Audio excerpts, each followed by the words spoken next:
Сегодня собрались представители научной общественности республики, гражданского общества республики и родственники, земляки Гаврила Васильевича Ксенофонтова.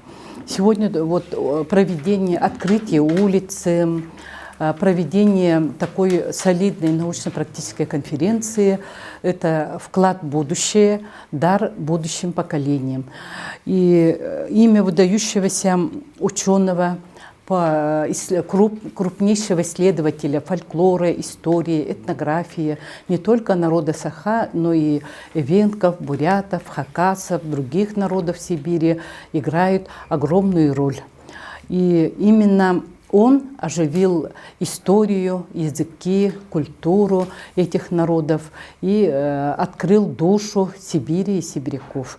Кроме того, он был политическим деятелем, работал в начале своей карьеры блестящим юристом после окончания Томского государственного университета, ну и потом затем Якутии, и был по теперешним понятиям депутатом.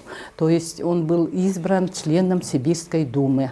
Но, к сожалению, в 20-е годы, после распуска Сибирской думы, его политическая деятельность, активная политическая деятельность завершилась. Но, тем не менее, началась его активная работа на научном поприще. И мы знаем его выдающиеся труды по истории якутов, по верованиям народов Сибири и Дальнего Востока, по фольклору, которые являются основой для перспективных работ современных ученых.